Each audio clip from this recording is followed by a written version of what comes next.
प्रतिच्छाति गर्भेजम् अजायमानो बहुधा विजायते ये देवेभ्यो अधिपति ये देवानां पुरोहिताम् ओम केशवाय नमः नारायणाय नमः माधवाय नमः ऋषिकेशाय नमः पद्मनाभाय नमः अनिरुद्धाय नमः पुरुषोत्तमाय नमः अधोक्षाय नमः नारसिंहाय नमः अच्युताय नमः जनार्दनाय नमः प्रह्लादाय नमः हरये नमः ओम श्रीकृष्ण परब्रह्मण्ये नमो नमः इति धूपम्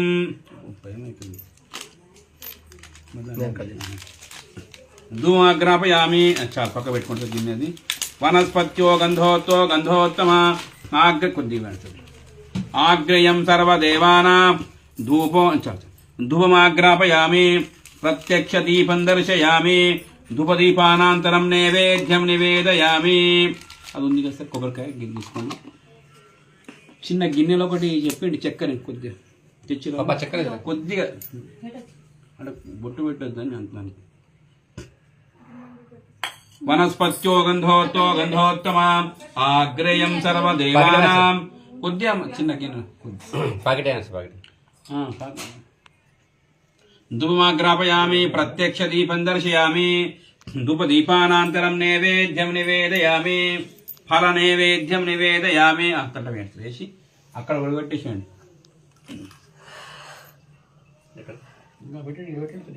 గౌరవం పెట్టకండి గౌరవం చూసి పెట్టాడు దూరం ఇంక పెట్టండి దానిపైన పుష్పంతో నీళ్ళనండి కలశం నీళ్ళనండి ఓం భోర్భో స్వహ ఓం తచ్చరణ్యం భర్గో దేవస్య ధీమహి ధియో యో న ప్రచోదయాత్ సార్ ప్రాణాయ స్వాహ అపానాయ స్వాహ వ్యానాయ స్వాహ तांबूलम चिल्लर पैसे नसरेमन बुद्धि करने तांबूलम समर्पयामि स्वर्ण पुष्पयुक्त दक्षिणां समर्पयामि नमस्करोमि अंदर मार पैना छ ओद्दी कराय वो स्ट्रेट मध्यम मिडिल स्ट्रेट मध्यम बेटा हां हो ओके सर నీళ్ళద్దండి సార్ చెంబులద్ది పెట్టండి చెంబులద్ది తాంబూలం పైన ఇక్కడ పెట్టండి తాంబూలం సమర్పయామి దక్షిణాం సమర్పయామి నమస్కారం చేసుకొని మంగళారతి చేయండి సరే దీంతో చేయండి సరే చేయి ఇబ్బంది అయితే ముట్టించుకోండి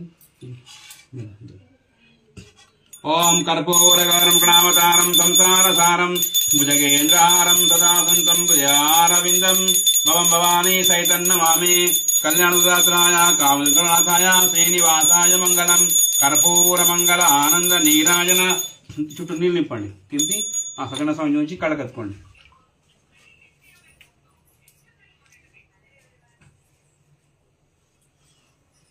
అందరు తీసుకోండి బలో శ్రీ సత్యనారాయణ స్వామి భగవానకి జై కింద పెట్టి తీసుకుంటారు సార్ అక్కడ ఇప్పుడు అక్షంతలు పుష్పాలు చేతిలో పట్టుకోండి శ్రద్ధగా ఈ కథ ప్రారంభం కథ వినండి సరే అక్షంతలు తీసుకోండి పుష్పాలు చేతిలో పట్టుకోవాలమ్మ శ్రద్ధ కథ వినండి అందరు మాట్లాడకుండా శుక్లాంబరం విష్ణుం శశివర్ణం చతుర్భుజం ప్రసన్నవదనం ధ్యాయే సర్వ విఘ్నోపశాంతయే ఏకదా నమితా శరణ్యే ఒకానొక అవసరం నడుతున్నారు కదా ఏ యొక్క వ్రతము చేస్తే పూజ చేస్తే మానవుల కష్టాలు తీరుతాయో రోగాలు తీరుతాయో దరిద్రము తీరుతుందో సకల ఐశ్వర్యాలు కలుగుతాయో సర్వ దుఃఖాలు పోతాయో సర్వ కష్టాలు పోతాయో ఎవరికైతే విద్య లేదో వారు చేస్తే వారికి విద్య వస్తుందో ఎవరికైతే పెళ్లి కలిసి పెళ్లి అవుతుందో ఎవరైతే కష్టాలతో బాధపడుతున్నారో చేస్తే కష్టాలు పోతాయో ఎవరైతే రోగాలతో బాధపడుతున్నారో వారితో వారి రోగాలు పోతాయో అలాంటి కథనం కానీ ఉంటే చెప్పని సమర్పడుతున్నప్పుడు ఓ మునీశ్వర్లారా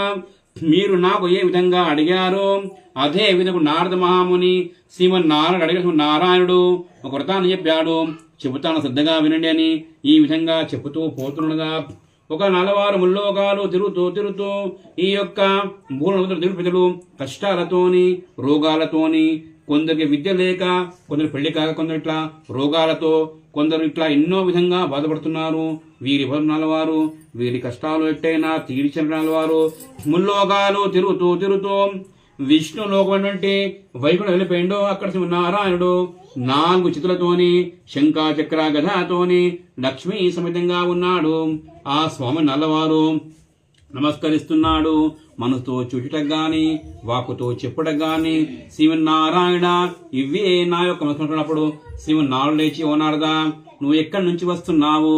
అంతా క్షేమే కదా? నువ్వు ఊరికే రావు అని కాలం దగ్గరికి వస్తున్నావు స్వామి. నువ్వు ముల్లోకాలకు జగపతివి, నీకు తెలియనట్లా నేను భూడుపులు కష్టాలతోని రోగాలతోని ఎన్నో విధంగా బాధపడుతున్న స్వామి. ఆ యొక్క ప్రజల యొక్క కష్టాలు తీరే మాలు పడుతున్నా. ఓ నారదా, నువ్వు ఏ పని చేసినను అందులో లోక కళ్యాణార్థం ఉంటుంది కాబట్టి నేను పెరుగుతోటి కలివాసులకు ఒక వ్రతం ఉన్నది దాచుకుంటారు సంత స్వామి. ఏమిటా వ్రతము? అది ఎట్లా చెయ్యాలి? అది ఎప్పుడు చేయాలనుకుంటా. ఓ నరదా, దీనిని సత్యదేవుని వ్రతం అంటారు. ఇది మనం కార్యం చేసుకుంటే చాలా ఫలితం ఉంటుంది. లేదంటే మన ఇంట్లో ఏదైనా శుభ కార్యం కూడా మన వ్రతం చేసుకోవచ్చు, కష్టాలను వ్రతము చేసుకోవచ్చు. ఈ వ్రతానికి లేచి స్నామంతా ముంచుకుని ఇల్లంతా కడిగేసి ఇల్లంతా తోడలు కట్టి ఎక్కడైతే పీట వేస్తామో అక్కడ గోమయం తోలకేసి అక్కడ రంగుల ముగ్గులు వేసి అక్కడ ఒక పీట వేసి తెల్ల బట్ట వేసి ఆ బట్ట పైన కొద్దిగా బియ్యం పోసి బియ్యం పైన కలశాన్ని పెట్టి స్వామిని బంగారంతో గాని రాగితో గాని వెండితో గాని యజమాని యొక్క శక్తి ఇచ్చి దానికి ప్రదక్ష గావించి ముందుగా కలశ పూజ, విఘ్నేశ్వర స్వామి పూజ, గౌరమ్మ పూజ, ఆదిత్యాది నవగ్రహ పూజ చేసిన తర్వాత స్వామివారి కథను ఆయుర్వేదం చేసి స్వామివారికి ఇష్టమైనటువంటి సిరాపురెడ్డి పండ్లు నైవేద్యంగా నివేదించి భక్తి వ్రతాన్ని చేస్తారో వారి కష్టాలు తీరుతాయి.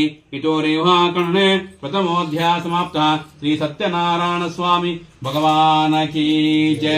గోపాలకృష్ణ భగవానకి జై. కొబ్బరికాయ తీసుకోండి, కొట్టండి. దీంట్లో పడదాం సార్, కొబ్బరికాయ దీంట్లో పట్టండి. ఇప్పుడు ఇంకా చెమ్ము పెద్దగా నీళ్ళు బాగున్నాయి. ఇప్పుడు చెమ్ములు అయిపోతాయి.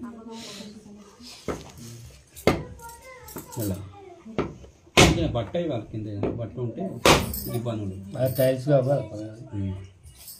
చప్పుడు కింద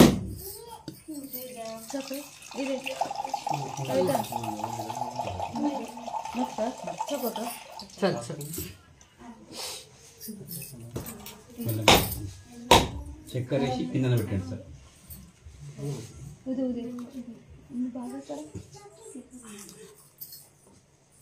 నారీకేళ నైవేద్యం నివేదయామి. నమస్కారోమి. నమస్కారం చేసుకోండి. మళ్ళీ అక్షంతలు పుష్పాలు చేతిలో పట్టుకోండి. శుద్ధంగా రెండో కథ విన్నాం. ఇక రెండు స్వామి మరి కథను మరి ముందుగా ఎవరు చేసి దీని యొక్క ఫలితాన్ని పొందినారో చెప్పమంటే మళ్ళీ విధంగా చెప్తున్నదా. కాశీన వేద బ్రాహ్మణ పండితుడున్నాడు. అతడు సకల శాస్త్రాలు గాని తినడానికి తిండి లేక ఉండడానికి ఇల్లు లేక బహు సంతానంతో బాధపడుతూ అదే రోజు బిచ్చముక్తున్నాడు. ఎప్పుడైతే ఒక రోజు బ్రాహ్మణుడు భిక్ష వలేండో ఆ బరుడికి ఆ రోజు ఏమి కూడా భిక్ష దొరకలేదు.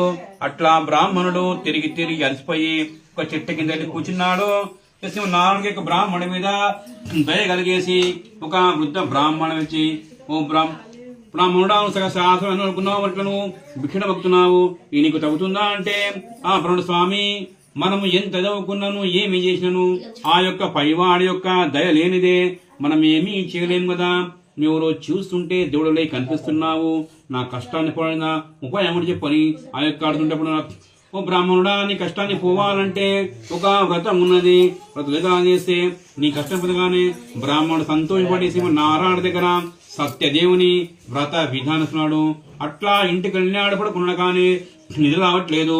ఎట్లాగో పడుకున్నాడు. ఉదయం లేచి స్నానమంతా ముంచుకుని శ్రీమన్నారాయణకి మనసులో, స్వామి, ఈ రోజు నేను ఊర్లోకి వెళ్లి భిక్ష తెస్తాను, వచ్చి వ్రతాన్ని చేస్తానని మనస్ఫూర్తిగా నమస్కరించుకుని ఊర్లోకి వెళ్లి భిక్ష అడుగులేక సత్యదేవుని యొక్క మామూలు ఆ రోజు 1000 నోళ్ళ భిక్ష వేస్తున్నారు. అట్లా ఆ రోజు బ్రాహ్మణుడికి బాగా ధనం వచ్చేసింది. ఆ నుండి వస్తువులంతా తీసుకుని వచ్చేశాడు. తన బంధువును పిలిపించాడు. అట్లా బ్రాహ్మణుడు ప్రతి పౌర్ణమి యందును సత్యదేవుని వ్రతాన్ని చేస్తూ పోతున్నాడు. అట్లా కున్నాడు స్వామిన ఆ బ్రాహ్మణుడి కష్టం కూడా తీరిపోయి ఆ బ్రాహ్మణుడు ఎంతో ధనవంతుడైపోయాడు. ఇక ఇదే యొక్క రెండవ కథ లోపల ఇంకో కథ ఉంది కదా, అదే కాశీ కట్టెకి దత్తుడున్నాడు. అతడు పాపం రోజు అడవిలోనికి వెళ్ళేసి కట్టెలు కొట్టుకొని ఊళ్ళో అమ్ముతూ ఉంటాడు.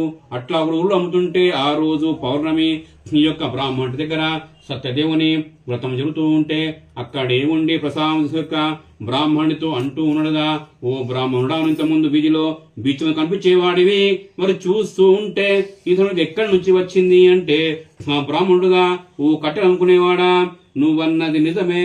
నేను కట్టె కాని యొక్క సత్యదేవుని పూజ చేయడం ద్వారా నా కష్టపడి నేను ధనవంతున్నయ్యనగానే అక్కడ సంతోషపడి, బ్రాహ్మణుడా, నేను ఎంతో కాలంగా కష్టాలతో బాధపడుతున్నాను, నేను కూడా చేసిన బ్రాహ్మణుడి దగ్గర సత్యదేవుని వ్రత విధానిస్తున్నాడు. అట్లా ఇంటికి వెళ్ళి ఆడపడుకున్నాడు. ఉదయం లేచి నమంతా ముంచుకొని శ్రీమన్నారాయణకి మనసులో, స్వామి, ఈ రోజు నేను అడవిలోనికి వెళ్ళేసి కట్టెలు ఇస్తాను, వ్రతాన్ని చేస్తానని మనస్ఫూర్తిగా నమస్కరించుకుని అడవిలోనికి వెళ్ళేసి కట్టెలు కొట్టుకుని ఊళ్ళో అమ్ముతుంటే యొక్క సత్యదేవుని వలన ఆ కట్టెలు గంధపు చెక్కలుగా మారిపోయాయి. అట్లా అమ్మడం ద్వారా బాగా ధనం వచ్చేసింది. ఆ నోటి వసన తీసుకుని వచ్చేశాడు. తన బంధువులను పిలిపించాడు. అట్టడు కూడా ప్రతి పౌర్ణమి ఎందును సత్యదేవుని వ్రతాన్ని చేస్తూ పోతున్నాడు. అట్లా కొన్నాడు స్వామి అతని కష్టపడుతున్న ఈ బ్రాహ్మణుడు ఈ కట్టెను కూడా వారు జీవితకాల స్వామివారి పూజ చేస్తూ ఇహలో పొందను పరలో పొందను ముక్తిని పొందినారు. ఇతో రేవాకరుణే ద్వితీయోధ్యాయ సమాప్త. శ్రీ సత్యనారాయణ స్వామి భగవానకి జై. గోపాలకృష్ణవాన